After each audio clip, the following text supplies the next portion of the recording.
Taste లో good, సిటీలో street food, నగర వాసులను ఉవ్విళ్లూరిస్తున్న వీధి తినుబండారాలు. పూర్తి వివరాలకు చదవండి రేపటి సాక్షి దినపత్రిక. ఈ రోజుల్లో ప్రేమ బ్రేకప్ అనేది సర్వసాధారణమైపోయింది. ఎంత త్వరగా లవ్లో పడుతున్నారో అంతే త్వరగా బ్రేకప్ చెప్పుకుంటున్నారు. మళ్ళీ కొద్ది రోజులకే ఫ్రెష్గా మరొకరిని లవ్ చేస్తున్నారు. అయితే తాను మాత్రం ఒకేసారి పలువురిని ప్రేమించనంటోంది బాలీవుడ్ నటి కల్కి కొచ్లిన్. తాజాగా ఓ ఇంటర్వ్యూలో ఆమె మాట్లాడుతూ, ఒకప్పుడు నేను ఒకే టైంలో పలువురితో డేటింగ్ చేసేదాన్ని. నా జీవితంలోనే అదొక డిఫరెంట్ జర్నీ. అప్పుడు నేను చాలా చిన్నదాన్ని, కానీ ఇప్పుడు నాకంటూ ఒక లైఫ్ పార్ట్నర్, పాప ఉన్నారు. కాబట్టి ఇప్పుడు నేను అలాంటి వాటి గురించి ఆలోచించాల్సిన అవసరమే లేదు.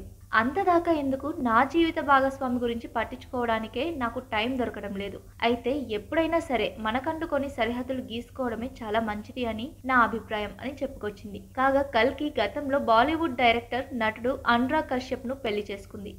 2015లో అతని నుంచి విడాకులు తీసుకుంది. తర్వాత ఇజ్రాయెల్ మ్యూజిషియన్ గై హెష్బర్గ్ తో లవ్ లో పడింది. వీరి ప్రేమకు గుర్తుగా 2020లో కూతురు జన్మించింది. సినిమాల విషయానికి వస్తే Dev D, శైతాన్, Zindagi Na Milegi Dobara, Ye Deewani Hai Deewani, waiting, Margarita with straw, Gully Boy, goldfish ఇలా తదితర చిత్రాల్లో నటించింది. కల్కీస్ గ్రేట్ ఎస్కేప్ షోతో హోస్ట్ గాను మారింది.